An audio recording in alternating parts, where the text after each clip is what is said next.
Praise the Lord, everyone. Praise the Lord. Praise the Lord. Well, thank you to you for joining with us for Wednesday's daily Bible study coming from Charlene's Outreach Ministry. We have a great and powerful lesson for today. God's chosen people. God's chosen people, coming from Colossians 3, verse 12 through 17. Before we get started, I want to ask if anything is said touches your heart, soul, or spirit. If you have any questions or comments, please feel free to jot them at the bottom of the screen below, and I will get to them as soon as possible. Also, if you would subscribe to my channel and join with us as we gather together to study and meditate on the word of the Lord. Amen. We're going to get ready to go into our lesson, but first we'll have prayer. Dear God in heaven, we thank you, Father. We thank you for another day. We thank you for all the many blessings that you bestow upon us. We thank you for making a way out of no way. We thank you for leading and guiding us in your true path of righteousness, Father. We thank you for protecting us and showing us the way to go. In the mighty name of Jesus, we thank you for being with us when we go out and when we come in, Father. Lord, we give you the honor, the glory, and the praise, Father. Lord, we ask that as we go into your word, that you open our eyes that we see, our ears that we hear, and give us wisdom, knowledge, and understanding from on high. In the mighty name of Jesus Christ, we pray. Amen. All right, as we stated our lesson, God's chosen people, coming from Colossians 3, verses 12 through 17.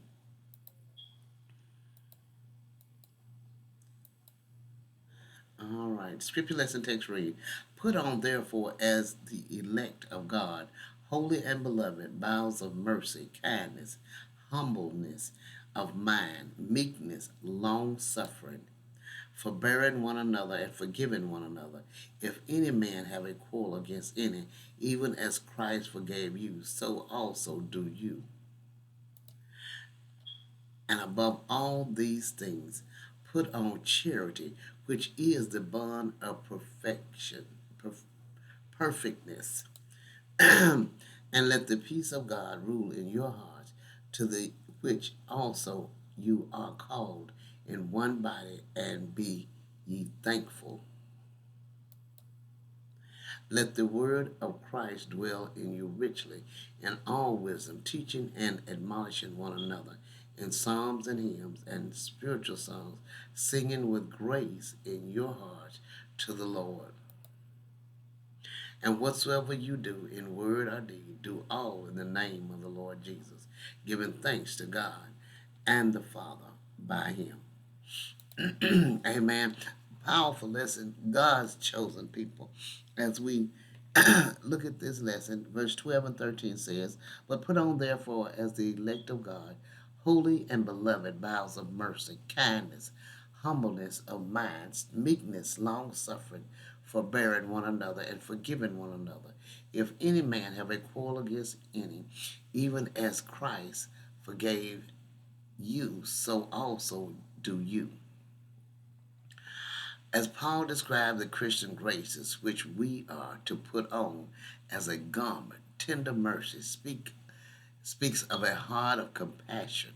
Kindness speaks of the unselfish spirit of doing for others. It is an attitude of affection or goodwill. Humility means lowliness, the willingness to be humble and to esteem others better than oneself. Meekness does not speak of weakness, but rather the strength to deny oneself and to walk in grace toward all men. And humility is the absence of pride. Then meekness is the absence of passion. Long suffering speaks of patience under provocation and of the long endurance of offense.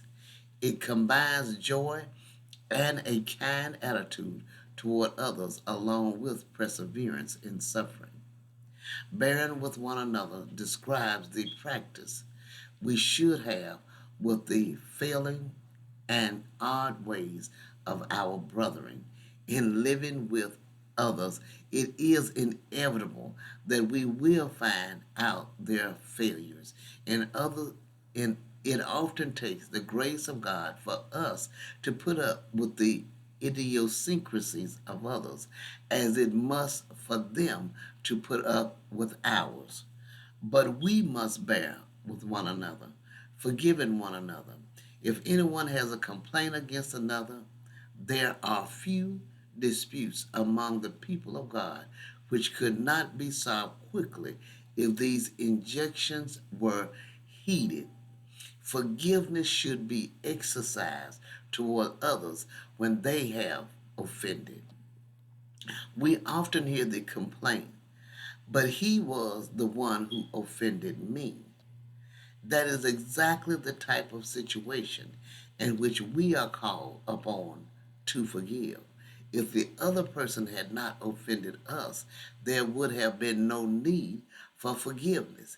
If we had been the one who had committed the offense, then we should have gone and asked for a pardon. Forbearance suggests our not taking offense, forgiveness, not holding it. There could scarcely be any greater incentive to forgiveness than is found in this verse. Even as Christ forgave you, so you also must do. How did Christ forgive us? He forgave us without a cause, so should we. He forgave us freely, so should we. He forgave and he forgot, so should we. Both as to manner and extent, we should follow and our blessed Lord in this wonderful attitude. Verse 14 and 15 says, and above all these things put on charity, which is the bond of perfectness, and let the peace of God rule in your hearts, to the which also you are called in one body, and be ye thankful. Love is here spoken of as the outer garment or the belt which binds all the other virtues together in order to make up perfection. It holds together in symmetry all parts of the Christian character. It is possible that a person might manifest one of the virtues above without really having love in his heart. And so Paul is emphasizing here that what we do must be done in a genuine spirit of love for our brethren. Our actions should not be grudging, but should be born out of wholehearted affection. The Gnostic thought of knowledge as the bond of perfection, but Paul corrects this view by insisting that love is the bond of perfection.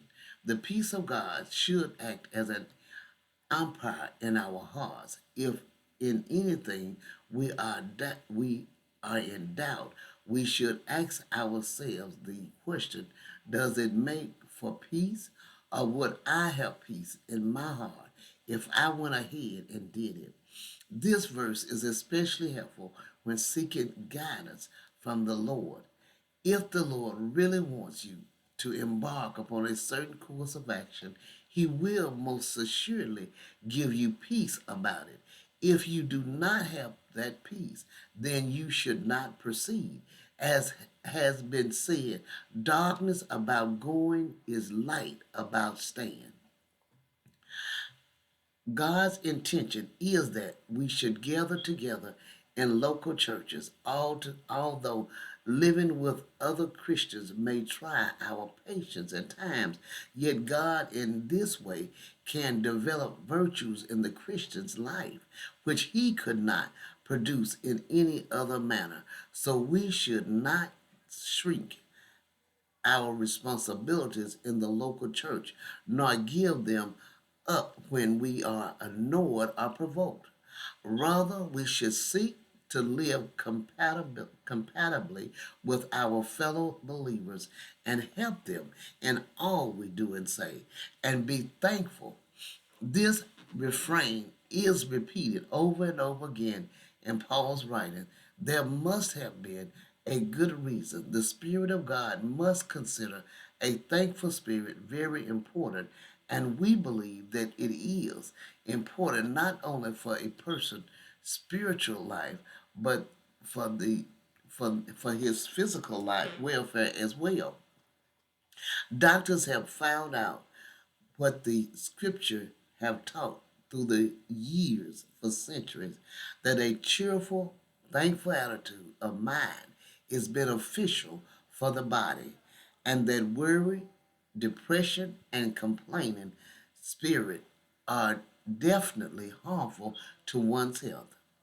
Usually, we think of thankfulness as something that is determined by our immediate circumstances, but Paul here shows that it is a grace to be cultivated. We are responsible to be thankful of all peoples of the world. We have the most for which to give thanks for. As we compare Deuteronomy 33 and 29, the fault is not in any lack of subject matter, but only in our selfish hearts. Verse 16 and 17 says, "Let the word of Christ dwell in you richly in all wisdom, searching and admonishing one another in psalms and hymns and spiritual songs, singing and with grace in your hearts to the Lord. And whatsoever you do, in word or deed, do all in the name of the Lord Jesus, giving thanks to God and the Father by him."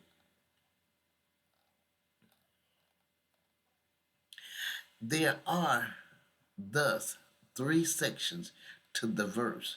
First, we are to let the word of Christ dwell in us richly.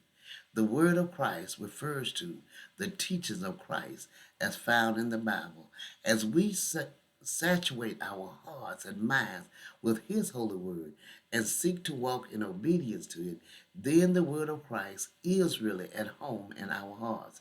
The second thought is that in all wisdom, we should be teaching and admonishing one another. Every Christian has a responsibility to his brothers and sisters in Christ concerning this matter. Teaching has to do with doctrine, whereas admonishing has to do with duty.